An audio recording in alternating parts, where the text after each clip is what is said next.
We're going to finish up this.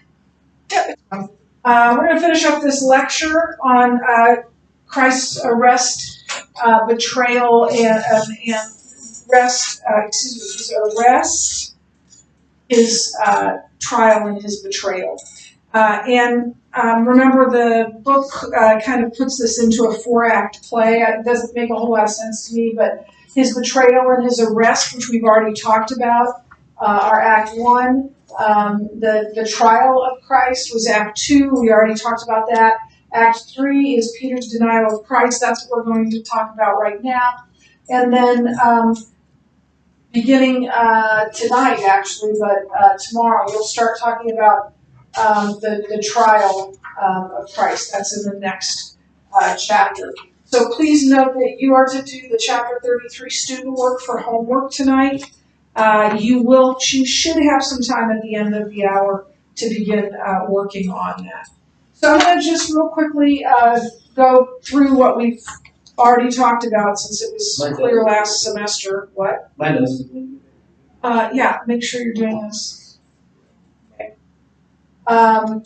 So the betrayal and arrest of Christ, it says this: Then Jesus, knowing all that would happen to him, came forward and said to them, Whom do you seek? They answered him, Jesus of Nazareth. Jesus said to him, I am he.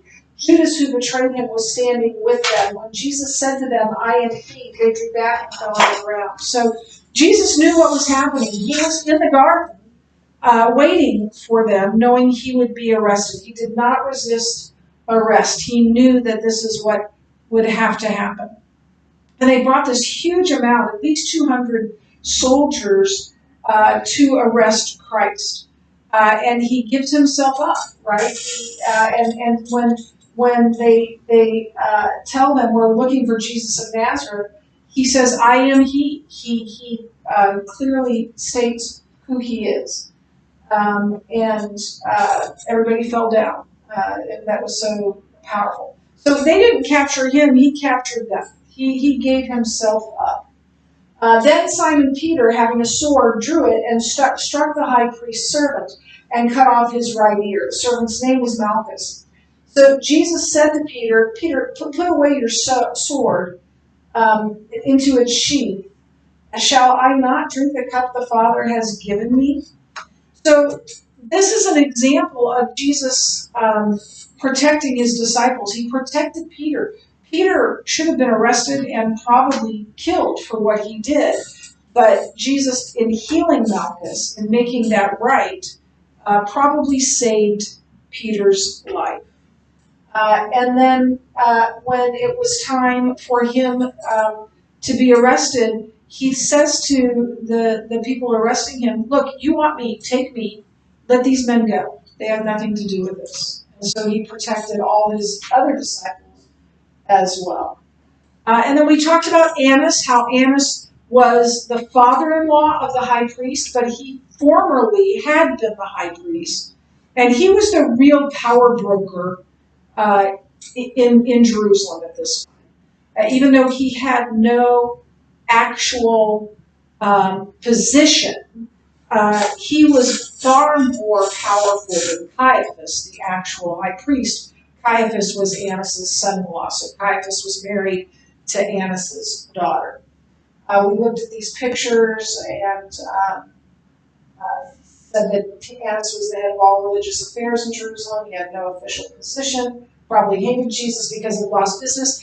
We don't know for sure, but some people say that he made his fortune selling things in the temple.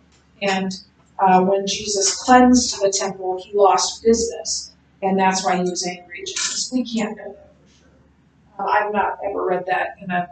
I don't know what their sources are, but I haven't read it in any of the top commentaries I've read. At least I don't remember reading it. And so then Caiaphas. So then he's taken to Caiaphas's house for sort of a trial. The high priest then questioned Jesus about his disciples and his teaching. Jesus answered him, I have spoken openly to the world. I have always taught in the synagogues and in the temple where all the Jews come together. I have said nothing in secret. Why do you ask me? Ask those who have heard me, what I said. to them, and they know what I said. So this seemed impertinent to the jailer who was next to Jesus, and he strikes Jesus across the mouth. And Jesus says, "If what I'm saying is true, why do you hit me?" And so he he was, the abuse of Jesus was beginning even then. Um, And then we saw these pictures of the pit under Caiaphas' house where Jesus possibly spent the rest of the night. And now we move on to what we haven't talked about yet, and that is Peter's denial. I don't know why this is up there, but I don't know why this is up there. I assume that is, I don't know. I mean, it might be the Mount of Olives. I don't know. Yeah, maybe the Mount of Olives. And that's the end, so we'll leave it there. So John and Peter followed Jesus, and John knew the high priest and his family, and probably his servants as well. And so John walked right into the house. But Peter stayed outside the gate, not even going into the courtyard. Why? He was probably afraid. He maybe maybe he thought that he'd get in trouble. Maybe he, I don't know. Mostly fear would be my guess. And so John goes in. Peter is left outside, and John comes out to get Peter. And he brings with him a young woman, a young servant. And she opens the gate for Peter. And she says, "Weren't you also with him?" And Peter said, "No, I wasn't with Jesus." And I'm not sure that she was trying to accuse him. I mean, she let him in. But he denied knowing Jesus. But he still didn't go inside the house. He remained kind of in the courtyard. And I'm sure he was in this courtyard hearing people talk about Jesus and maybe saying negative things about Jesus, maybe laughing at Jesus. And now he's going to get what is due him. And then someone else comes up to Peter and says, "You're one of the 12, aren't you? You're one of those followers of Jesus." And again, he insisted that he did not know Jesus. And then a third time, a relative of the man whose ear was cut off, a relative of Malchus, comes to him and says, I think that you were with him. Weren't you with him? And this time he calls down curses on himself, on Christ, and swears, and quite literally swears with curse words, that he did not know Jesus. And at that time, two things happened. One is that a rooster crowed, and Peter remembered Jesus' words. And then, at about the same time, Jesus was led out of the house to go to Pilate's house. And their eyes met. And it's interesting to think about, I think, what he saw, what Peter saw in Jesus' eyes. I don't think it was anger. I think he already knew. He told Peter, "You're going to deny me 3 times." I don't think it was anger or bitterness. Maybe pain, maybe disappointment, maybe sorrow. But whatever it was, it still was a look of love and compassion.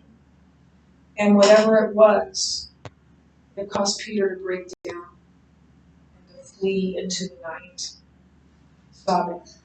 We're not told where he went, but he didn't follow Jesus. He went away from of not only Jesus, but Jesus' disciples as well. You know, we tend to be pretty hard on Peter. And he denied Jesus 3 times. How could he do that? But sometimes I wonder how often I have denied Christ. Not the way Peter did, but with uncaring, faithless words. Or perhaps by being silent when I should have said something. How often have I denied him by how I have behaved? And it convicts me. I am Peter. This is a sober ending right now to this lesson, and it's a very sober unit that we're in. It's only going to get more sober as we go through this, more somber. But it's for us to do. I'm going to pray, and then we'll take this quiz together. Father, thank you for today. Thank you for these students. And I pray, Father, that we would not deny who you are, that we would live our lives in reverence to you, believing you, following you, obeying you in everything that we do and say. In Jesus' name. Okay, so here's the quiz. And we're just going to, I think I'm going to do this separately. I'm going to turn this off and come back for the quiz.